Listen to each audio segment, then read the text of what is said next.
Hello, it's Sean Fitzpatrick calling in. Hi, Sean. It's Alan. Oh, hi, Alan. Is Susan on the call? She is.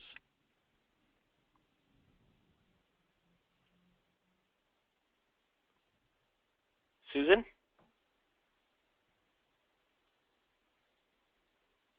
Hmm. I made her the presenter as well. Yeah, there might be a bit of a mix-up. It looks like I'm registering as Susan for some reason. And, So do you want to do the intro then, if that's the case? well, I'm not supposed to be Susan. I wasn't planning on being Susan. I could do it if I had to. Let me hang up and call back in because it looks like maybe she might try to get in on this line. For some reason, what I called doesn't seem to be Okay, unique to me. All right, Okay. let me do that. Okay.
Hello.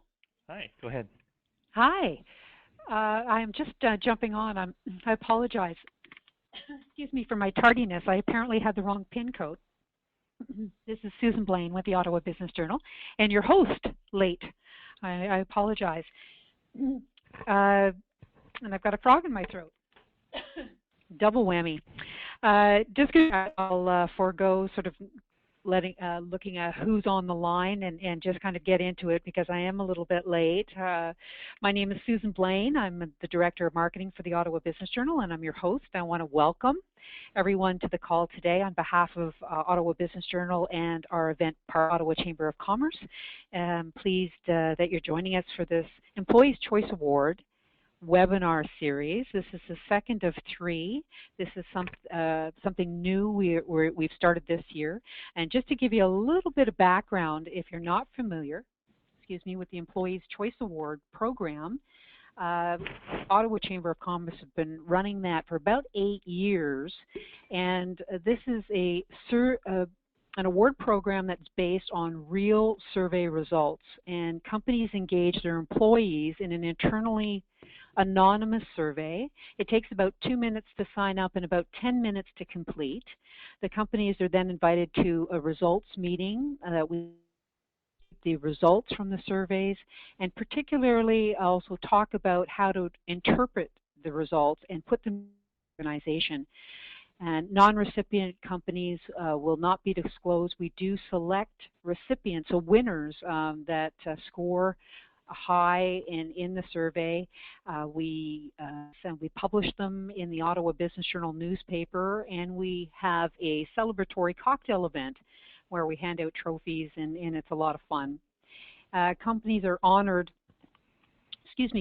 are honored in the Employees' Choice Award program show some common trends. And these trends that they clearly realistic and achievable goals to their teams.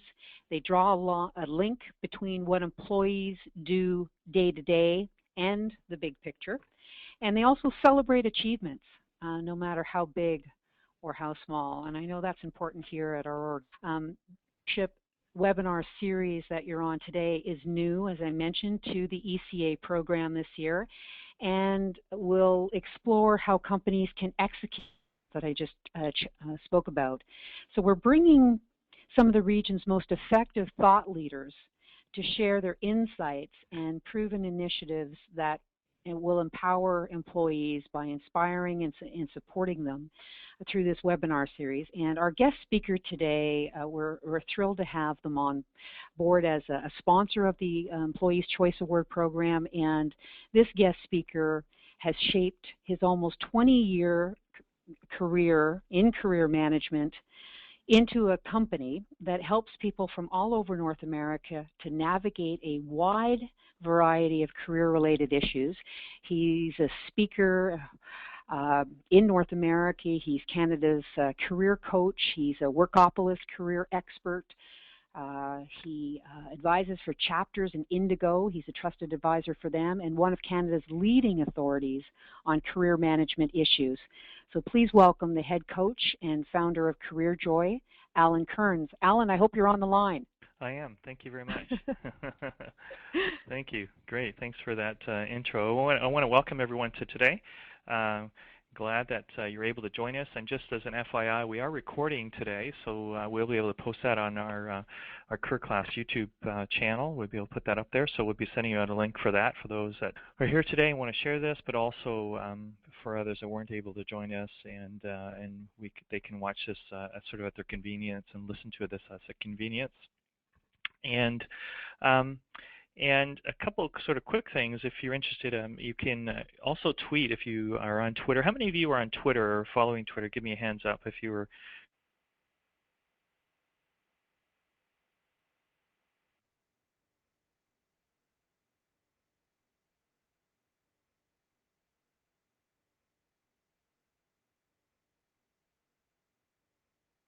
Currently on Twitter. Okay, no, I don't know how many of you are on doodling, but if you ever doodle, how many put up your hands or comment that you shouldn't be doodling, so you should pay attention when you're in public school? Yeah, some of you are, right? Doodlers learn better. Actually, if you look at the research around doodling, so feel free, it's a doodle-free zone, and also there's some different ways you can connect with me.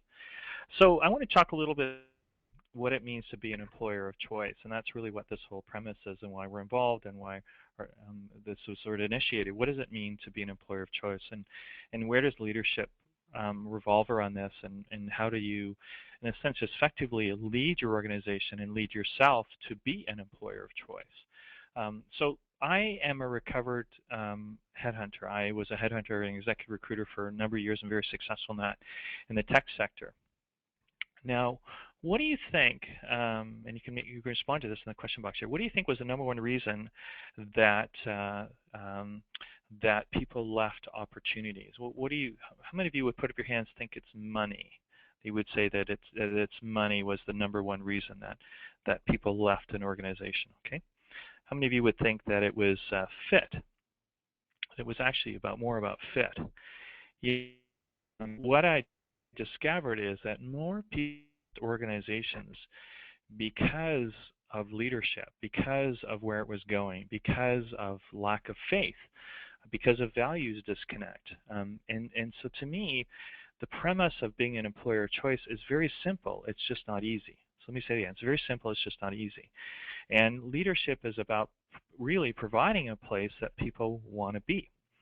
And why does that matter?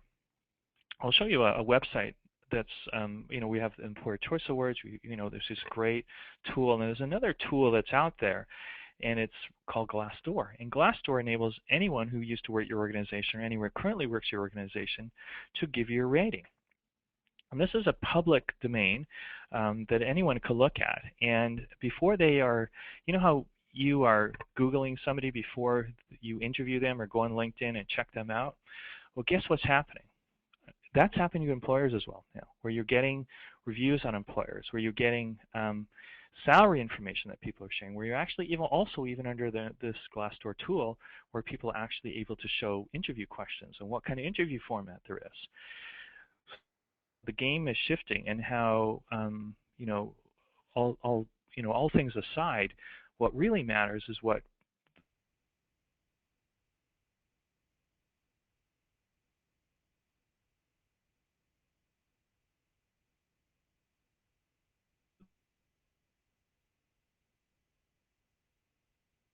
what people are saying about you. And there's very few great companies, and there's a lot of good companies. And to me, about being an employer of choice is about having great leadership. And with great leadership will come great brands, great community, great way. And so to me, looking at the definition of leadership is very interesting. And I love this definition. And it means to go with one, to lead, to travel, meaning to be in first place. And I think if you are, in a sense, leading this versus allowing the market or circumstances to lead you, this is going to create not only a great company, but a great brand. An example of companies, I think, in Canada that at one point were strong leaders, but then lost their way are these two.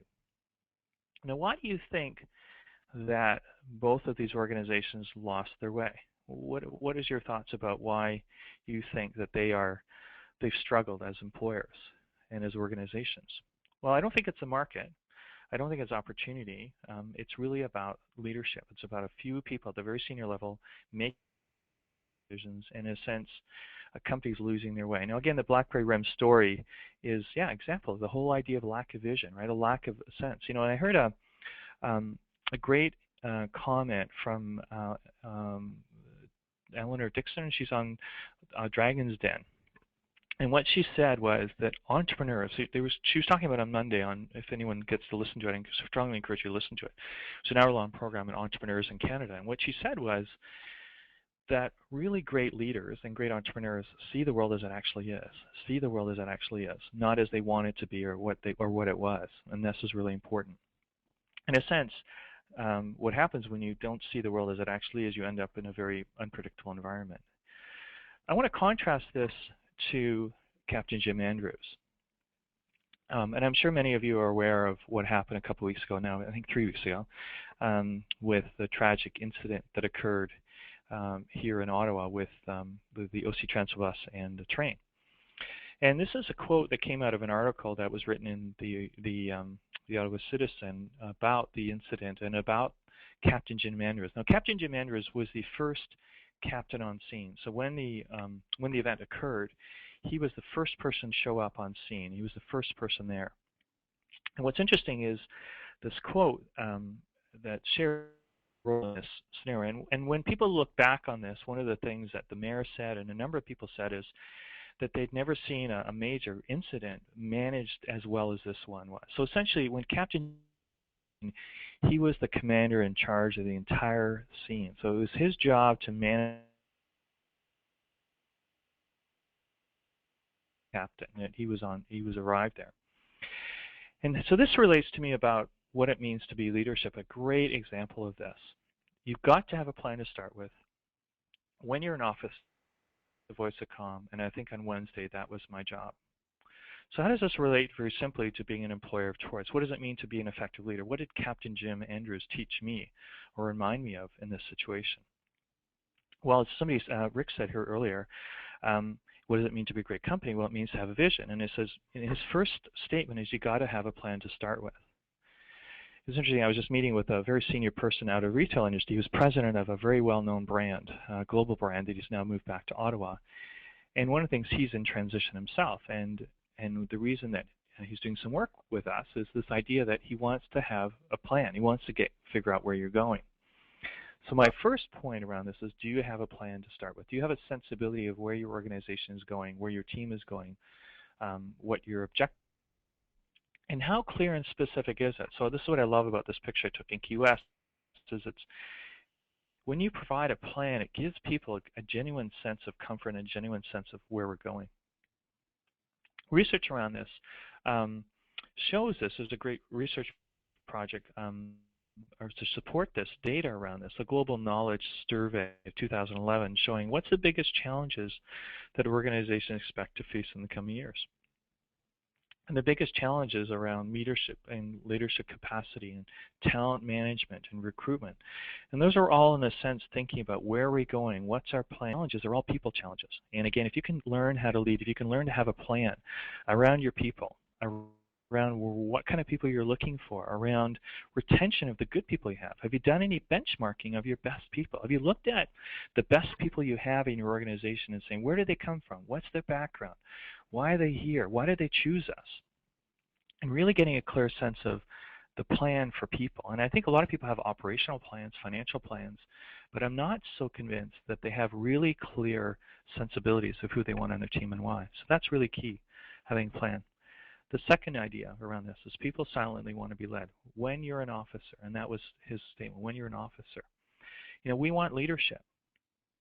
We are silently looking to be led. And your organization won't necessarily tell you this, but they'll tell you in different ways. And I think people are looking for followers. I think that's an example why Barack Obama became president of the United States, is he showed people they were desperately looking for leadership at that point, and he was able to provide that kind of sense that people wanted to follow him. And I love this, that Peter Block talks about, that the real task of leadership is to confront people with their freedom. And again, I think we're looking for that. People are looking to be led, and people are looking when this tragedy occurred, that people are looking to know who is leading us through this. In that case, a very difficult time. In your case, it could be a growth time. It could be a challenging time. But the people need to be led, and they won't always speak up about it. What's the third principle? You need to be the voice of calm. And this is what Jim said. You need to be the voice of calm. How many of you were Scouts or Cubs growing up? Put up your hands, those Cubs growing up and thinking about this. And yeah, so a number of you were. And one of the interesting things I learned about that as a Scout or a Cub, or being in something like that, is the discipline and the courage you need to take on new roles. And I remember becoming a Sixer, and I remember going all the way through the food chain, in a sense, knowing my role and knowing that I had to be the voice of calm, knowing that I had a role to play, and the discipline of that. And again, I think another important element that you can provide is discipline. I was tied in with a senior role, and he was meeting with the CEO, and one of the things that he was backing away from choosing this, so again, we're talking about being an employer of choice, right? So this person's a very capable senior person. And the reason that he backed away from the opportunity, and in a sense the employer was not of choice to him, was he didn't see from the CEO leadership. He didn't see this sense of discipline, so employee discipline. And the stats around this show this about communication. And what this shows is a global knowledge survey, again, shows what manager and leader competencies and behaviors are viewed as having the most influence on individual and organizational performance. And 75% of respondents is critical. So this idea of being the voice, right? So leadership is about voice, and it's important that it's clear and it's calm and it's consistent. And then that relates to execution, decision making, coaching, mentoring, which are the key critical factors to being a great leader. And this is a Canadian study, by the way, so this is why the stats is really interesting. So communication, the ability to communicate that in a clear way, very, very powerful. Understand your strengths. How many of you have seen this taxi cab wandering around Ottawa? Put up your hands, those of you that have seen this, the taxi cab running around Ottawa. What I love about this example is there's lots of taxi cabs running around Ottawa, but there's only one like that. And understanding their strengths, understanding their uniqueness, understanding what you have to offer that's different and unique, and in a sense, knowing what you're there to do and knowing what you need to do that with. So again, I think that with Captain Jimenez, he knew what he was there, and he knew on Wednesday what his job was, and knew what his role was. And what's interesting about this on this shows this, that that there's really 4 keys to know, to know thyself, to manage thyself, to honor thyself, and trust thyself. It's interesting, global study of leaders, professionals across the globe, and it looked at strengths finders, and only 17% really knew their strengths, really knew what they're there for, really knew what they're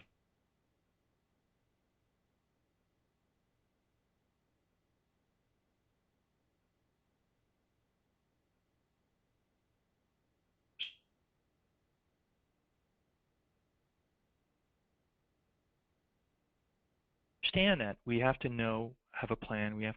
People are looking for leadership. People are looking for the discipline and the voice of calm in that, and that they're essentially looking for a way for you to follow through and do what you say you're going to do, and know your job and deliver on that. When you do that, then you're going to provide an environment that people want to be a part of. You're going to be an employer of choice. And the challenge is that, again, as I said, it's very simple. It's just not easy. They're very simple principles. And again, Captain Jim Manders was able to do those on those days. And as a result of that, take a situation that required a true sense of leadership and turn that into a very constructive situation versus, again, a RIM or somebody else like that. So what's another one idea I want to think about, help you think about this, is really what concept of shaping or looking at things differently, or transformation in thinking. A lot of times we're talking about people as talent, as resources, as capital, and one of the ways that I think will ultimately anchor all of these ideas that I think Jim did really well is he saw the people that were there. He didn't just see it as a job. He didn't just see himself as a leader. He didn't just see himself as a fireman. He saw the human side of the event that he was a part of. And this is really, when you look at survey around leadership change, I think we need to move away from thinking of people as capital and resources and talent, and we need to think of people as people. And because when you do that, when you understand that we have all these needs and we connect to that, that's ultimately, if you can humanize your work environment. And a good example of a company locally, I think, that's done this is Lee Valley Tools. I think they've been an excellent example of providing having really good people there and giving them empowering. And as an example, one of the things they do to humanize their work environment is their employees really do have choice and do have influence on capacity and on decision making.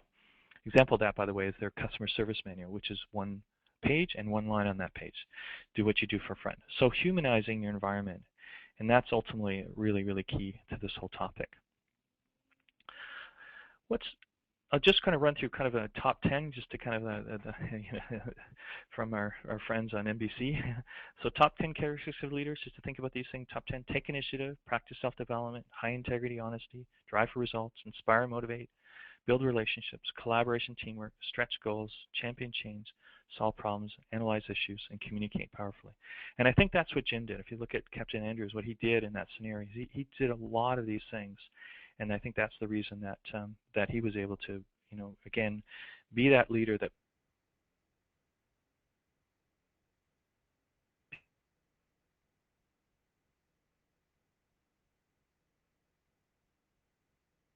people want to follow. If your job is not to change people, you have to change them. And that's a different principle leader. I think we often get caught up with how am I going to change this person? How am I going to do this person? And to me, ultimately, it's not your job to change people. Your job is to lead people and to motivate people. The other interesting thing to think about as a leader is that basically what you model is really key, and I think about that as a parent. I have 2 children, and I think leadership as parenting are very similar. That to me, I'm modeling what it means to be to live in this life, and I think that you don't know who you're modeling and mentoring the role that it can play. So I'm hopefully that those 4 principles to help you think about this idea of what Captain Jim said. You got to have a plan to start with. You got to know when you are the leader and take ownership of that role. You got to know how to communicate in a clear and precise and kind of way, and got to own that job. You got to deliver on that job. You got to deliver on that promise. If you can do that, you will be an employer that people will be attracted. You will find good people drawing to you. You will find people that want to come work with you because you're the type of organization, and to become an employer of choice. Again, as I said, it's simple ideas. It's just the discipline of doing this and having really good people on your team to help you with that. So, great. So I'm going to switch this over. We're going to come back for questions, Q&A, and we're going to open this up to back to the slide here to Susan.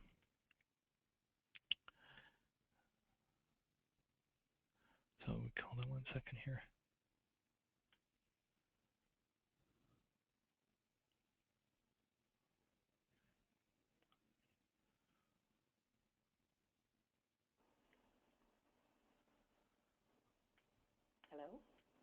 Hello. Hi. Hi, this is Susan.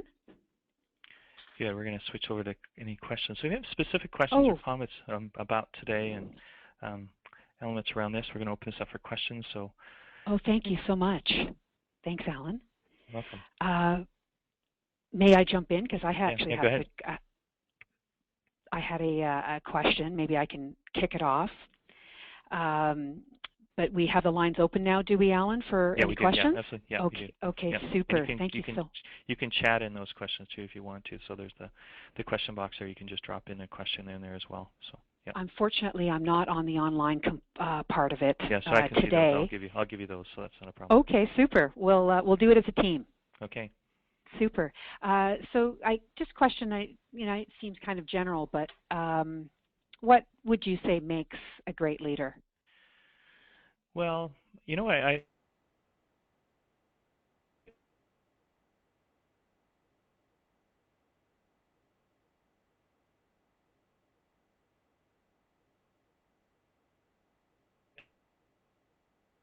I think what makes sense of Gary is not afraid of himself, right? Not afraid to be himself, not afraid to kind of work out of his own style, unique capacity, unique strengths, right? And vice versa, Ron McLean, the same thing, completely different, right? Very complementary, by the way. I call it they're a hybrid. Like they work really, really well together. They play off of each other really well. Yeah. But I think in both cases, they're very comfortable with being themselves. And it's really that concept of to know thyself and to thine own self be true. And I really don't think my experience is that either people struggle as a leader with knowing themselves, or being that, or knowing themselves. And then the second thing that often people struggle with is to be themselves. So they say, I want to be the Jack Welch, or I want to be the Steve Jobs, or I want to be, right, whatever, my boss's style. And that's where I think you find people get really misaligned, or where they stumble, because they're trying to be somebody else as a leader rather than working out of their own unique strengths. And the other thing I would say is a lot of leaders do is they focus a lot of time on weaknesses and not enough time on their strengths. I think you have to be honest about your weaknesses. I think I'm pretty honest about my weaknesses on my team. But also own your strengths and spend a majority of your time managing your strengths and developing your strengths, and sort of what I would call managing your weaknesses, or getting good people around you that are complementary. That's another thing I've noticed about good leaders. Like Captain Jim Anders did not, manage that and scene by himself, right? He had a whole group of people that he drew in and identified who he needed at what point to do certain things, right? And they were willing to follow him for the very reason because he had a plan and he knew what he wanted, and he was the leader, and they weren't questioning that, right? So that's another thing I think where leaders do really, really well is they know who to surround themselves with that's complementing them, and that and then they're willing to share that. So they're recognizing that, that leadership is a shared responsibility, and that I might be the president of the company, or Jim might be the captain, but that doesn't mean you're the only person, right? That there are many people that are involved with leading and nurturing a project or a company or things like that, and sharing that and being collaborative in that, and being humble enough to go, I don't get this, you get it better than I do. And Leonard Lee, by the way, does this really well. He talked about this idea when the company got to 17 people. He was a pig with a bunch of people sucking on it. And so he actually moved his role as the president of the company. He only did 3 things. He was involved in product development, the catalog, and he was involved in strategy. And everything else he outsourced to other people on his team. Right? He hired a general manager to manage, et cetera, right? Smart. Right. That's an example of a great leader. It says, he knows that he owns the company, but he's not, again, he's playing leadership his way. He's finding ways to contribute at a leadership level without having to be, everything run through him. And recognizing other people's strengths and embracing that and showcasing that and giving them recognition for that. Yeah, totally, creating space for others and saying, and also I love that too, because he was saying, I'm leading from this direction, which is, again, not how maybe Rod Brydon would lead, or, right, you know what I mean? Like Rod Brydon is also a very good leader, but from a completely different actor, or serial leader, you know what I mean? But they manage and lead in their own ways, and I think it's being very comfortable with that, and then surrounding yourself with people that are complementary, and then giving them space they are, and create their opportunities for them, nurture them. Leadership is about others, serving others. I really believe that. If you serve others, you'll as Zig Ziglar, you'll get everything out of life you want if you help other people get what they want, Absolutely. Agree 100%. So I guess, we could open it up. I have so many questions, but let's see if any of our listeners online have a question. Yeah, and they can ask that in the chat. You can go ahead and ask another question, and we'll wait for. Yeah. Well, on the other side of that, I guess, what makes a good follower? Yeah, great question. So the other thing I think a great leader is a great follower. By the way, and what makes a great follower is somebody that that will be open to somebody else stepping in, and you recognizing that person is stronger in that area, they have more to offer in that area, and I'm willing to step in behind them and support them. So it's a recognition of other people's strength, and I guess it's humility, I think, ability to say, I don't have to have it all. Mm-hmm. And I pressure on leaders to be everything, to be all, to do it all, to be it all. And I think a great follower knows, what, I'm strong in this area, but somebody else is strong in that area, and I'll respect that, and I'll follow behind them, and happy to give them that thing. And the other thing is, when you give them something, give it to them, right?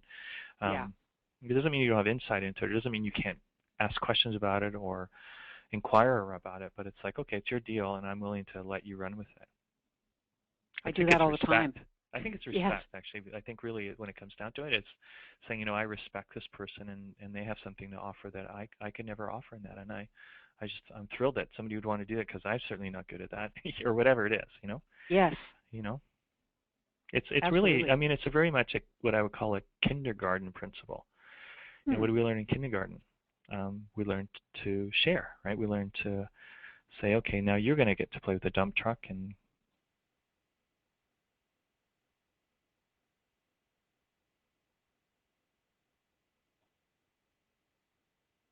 there, a strong need for them to be the thing, and their identity running. And that, I think, if I look at the most dangerous thing, if I look at the flip side of what is the most sort of where leaders make the biggest mistake. I've made my biggest mistakes. If I look, at where I make big mistakes, it's often where it's driven out of my own need to be, to my own ego, right? My need to be right, or my need to be the center, or whatever is driving that. If I can step away from that and so, hold on a second, that's sort of my need to, to have an ego, or my need to be the guy, then that's a dangerous place as a leader. Well, and that's when we need to keep in mind that being vulnerable is where the power is. Absolutely, yeah. What you said at the beginning. Yeah, totally. It's like, I don't know. But again, I think vulnerability with strength, if that makes sense. Yes. Right. Vulnerability with that, knowing who comes with that. I don't think that if Jim was vulnerable but he didn't have confidence in his role, there would have been a lot more chaos within that context. Yes, absolutely. Do we have any questions from our listeners? Is it open Yeah, one for question audio there. as well? One question that came in was regarding how does the role of education play into leadership and an MBA and that's a good question. That is. Yeah, so I think that that leadership is a literacy issue. I mean, it's one of the things as in CareerJoy that we're doing, right? Is in our coaching and our workshops and these kinds of things. Is I really believe that literacy is or leadership or literacy and leadership are directly aligned. And where does one become a leader? I think we know intuitively where to lead, but I know the fire department and scouts and other other companies we work with, Canadian Border Security, whatever it is, we come in and do literacy issues to help leaders learn more about how to communicate more effectively or learn their style or learn their strengths. And I think there's an appropriate amount of knowledge that can be nurtured and shared within teams to help leaders understand leadership principles or communication principles. So I was thinking of an example that we were doing something for the Canadian Museum Association, and they were having some communication challenges between two senior members, two leaders, and one of the things we identified and one of the tools we used is a communication assessment tool. And one of the things it looked at was, well, one person in the team loved to communicate verbally, the other person loved to communicate through through the writing, right? And it was a very simple idea, but now they understand, and the executive director go, that makes so much sense why we're having so much conflict in that team.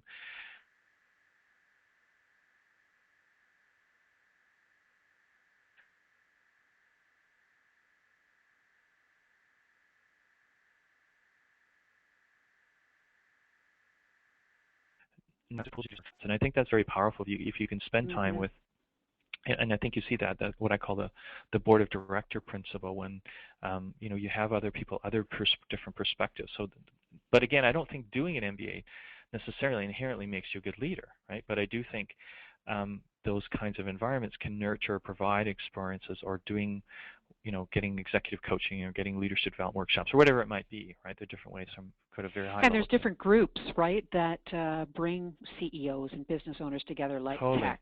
Exactly, tech. What about coaching? Coaching, how important would you say coaching is to leaders today? Suzanne, I don't think it's that necessary. Just kidding you. Okay, I was going to say, darn, because I work with a coach. I coach. I think it's fundamental. I'm not saying that because you are, but it's like an act. If they want to be better at what they do, at their craft, their coach pushes them. Yeah, we understand inherently. Listen, if you're a carded athlete in Canada and you're going to the Winter Olympics, you have two coaches every carded athlete has two coaches. One is a sports psychologist and one is a technical coach, okay? So I think what in real world we're doing, the work that CareerJoy and other people that do what we do are doing, like you're doing and other people that do this work, is the recognition that I can sit with somebody who has an expertise in understanding motivation and psychology and problem solving and people side of the business, right?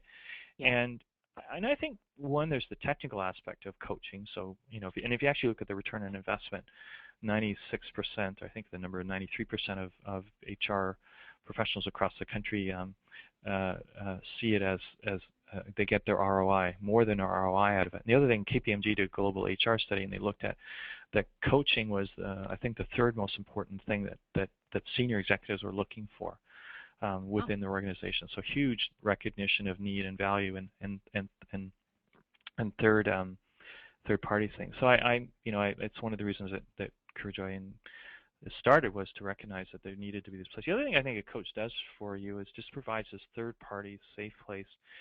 It's what I call an R&D lab. So you can sit with one of our coaches or sit with your coach, whoever that is. And you've probably seen it, Susan, right? Where you're working through an issue and it's not with your boss and it's not with your family and it's not with Google, right? Right? Yep. You've probably seen where you've been able to sit down and work through an issue in your lab, right? In your R&D lab, right? Your personal development lab, and then you walked out of it. And what did that do for you?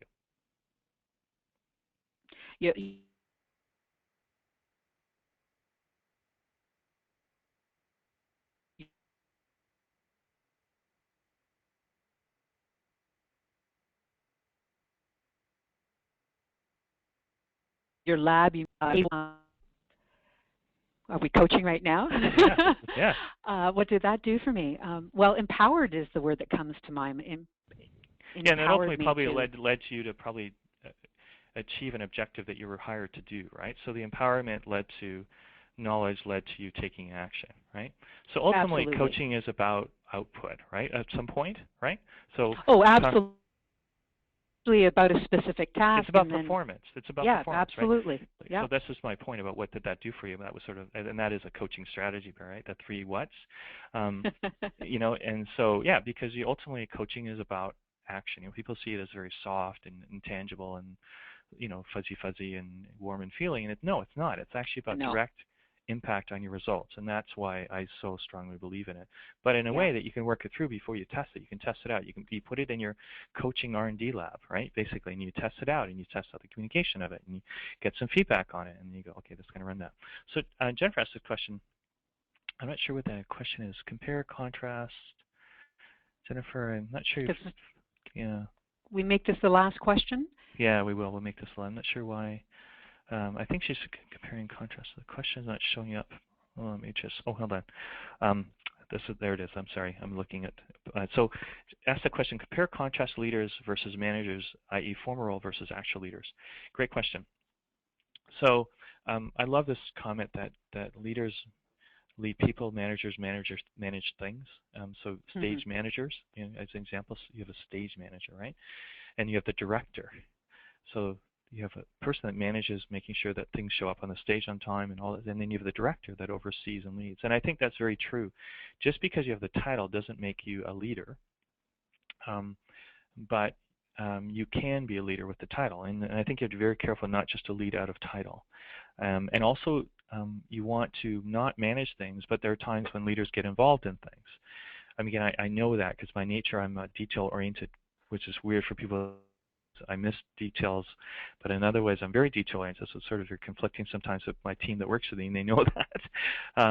And so, but I think, leaders that see a lot of detail can bring value to bring a perspective to be thinking, but the danger is that they can get involved with being too hands-on at times, and I know that I at times have to be careful of that. That's my nature to be hands-on, right?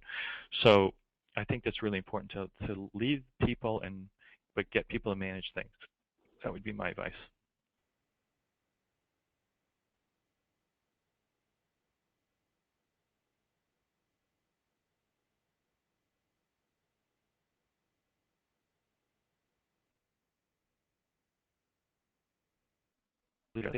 All leaders in different format. It's not title driven. And that's what this whole concept that leadership starts with you at all levels.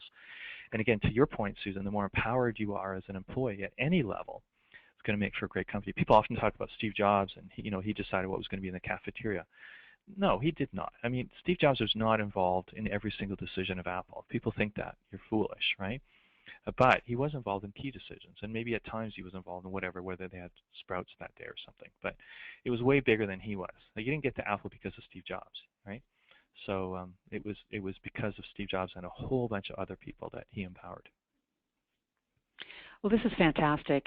We could talk for another hour, and I would still be engaged in this conversation. And we thank you so much for joining us, and we're thrilled to have you as a partner with the Employees Choice Awards program. I'm glad to hear that this is going to be recorded and available, Alan. That's fabulous. Thank you so much for that. And I wanted to I believe you have several webinars that you do every week, right? Is that something that you wanted to share?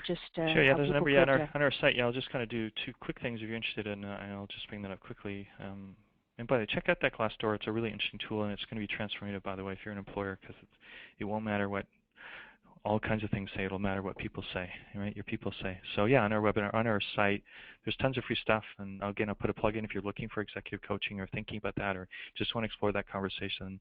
Reach out to Kevin, our GM and partner on our team that runs our corporate division here in Ottawa and nationally responsible for our business unit. Yeah, so in our team, there's tons of stuff. There's tons of webinars. So if you just want to explore that or looking for ideas or want to get some support that way, we'd be happy to start the conversation with you. Thank you so much, Alan.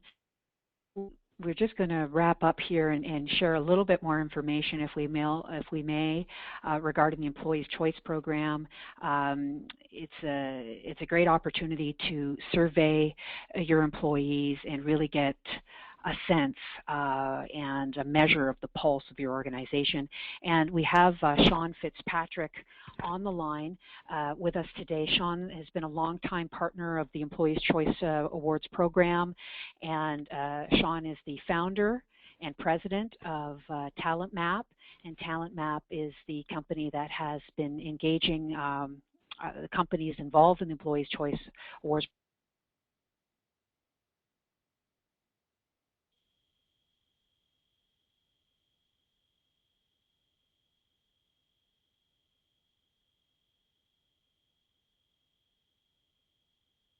program. We have maybe not because let me just see if I can change. Okay. Yeah, I'll do that here. Great. Sean, are you? Is he live? He should be. Sean, are you with us? Unless he's muted. He's muted. He might be. Let him grab that button. We have some very simple ways that you can learn a little bit more about the Employees Choice Program and the survey and the benefits of the survey. So Sean should be there now, by the way. Sean, are you there? I'm here. Sean, you can say this much better than I can, so take it away. Okay, you can hear me now, okay? Yep. Yes. Okay, perfect. Thank you. Yeah, I'll giving you a quick overview of the program and how it works for those who are interested in participating. So it's something that's been going on for a number of years with OBJ, as well as Chamber of Commerce and other organizations that participate in this. And basically, it's an opportunity for organizations to go out and get feedback from their employees about the organization with respect to employee engagement, with respect to management, leadership, and really understand what are the key issues. It's a very cost-effective process. It's $250 for deploying the survey, which a survey like this normally, would cost a client anywhere from, $5,000 to $15,000. So it's a very good value there. You get a report back that shows how you stacked up overall, as well as what the verbatim comments were made by employees around your organization. So it's a very valuable tool, and it's open to all employees with organizations in the Ottawa or National Capital Region, which includes Gatineau, Eastern Ontario primarily, is what it's open to. And it's a great opportunity to get feedback. Alan was about the importance as a leader to have awareness, self-awareness about your leadership approach and leadership style.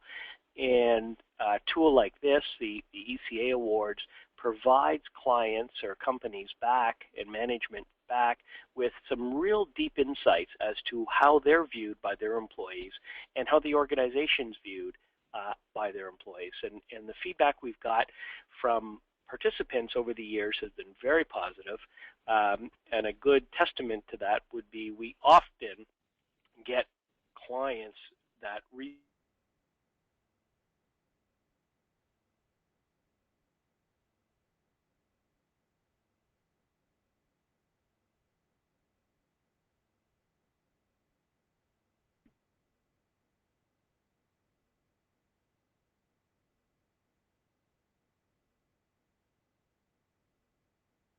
year after year. So they come back every year that are in this value, as well as the ability to register, I believe, online. Through that, it's all done online, and it's a very survey. It takes about 15 minutes to complete, and you get a report back, and also an opportunity to participate in the gala event, which we recognize not only the best employers, but try to recognize some of the best practices, people practices that we see in these organizations each year to help expand how people view and how to become an employer of choice. So I'll stop there and pass it back over to you, Susan. Just so, can I ask you one quick question, Sean? Because you've been doing this for a number of years, and we've surveyed many companies over the years. I think it's 8 years we've been doing this together, the Employees' Choice Awards. What would you say is the biggest benefit that companies that participate in the survey for the nominal $250? What do you say? What would you say the best or the best takeaway they have from that? What do they take away from that really helps them in their organization? Yeah, I think there's two real critical things that they take away. One key thing is if they haven't done a survey before, this is a real great opportunity that clients and participants talk about, is to get insight from employees, but through a third party. And often getting data through a third party is very different than just walking around the organization and asking people at the water cooler what's up. You get very different perceptions and insights because people feel confident providing both the good and the bad about the organization, where the organization could improve. And it gives management and leadership a real opportunity to understand the nuances and how to improve. So that's one thing. The second thing is, from a recruitment and branding point of view, there's a real opportunity to show to both existing employees and future employees that you're hiring through the presence that they hear about through OBJ and other programs. You get the logo to put on your email, but it also tells prospective candidates that are looking to work at your organization that you take culture seriously. And that is becoming more and more important, particularly as millennials and Gen Y are entering into the workforce. They are really looking for what not only do you do and what's my job going to be, but what is the culture like at that. And I think that's one of the biggest benefits that we see.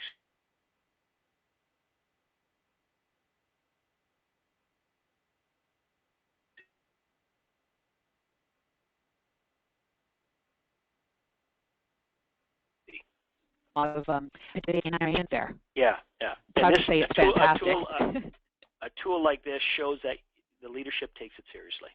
Yeah, absolutely. Thank you so much, Sean. And if you're interested in more information in the ECA, the Employees' Choice Awards Survey, please visit employeeschoice.ca for more information, or you can come to obj.ca and navigate to that website as well. And before you leave today, I'd like to say a quick thank you to all our dedicated partners. That's Talent Map. Thank you, Sean. CareerJoy. Thank you, Alan, for the very insightful thought leadership piece today. Nelligan O'Brien Payne and TK Group are partners in the Employees' Choice Awards. And we have one third webinar that remains in our series, and that will be hosted by Robert Monty, who's a partner at Nelligan O'Brien Payne. And the topic is, when your job ends, your obligations don't. That's next Wednesday, October 23rd at 2 o'clock in the afternoon, and same place. We'll send you some information.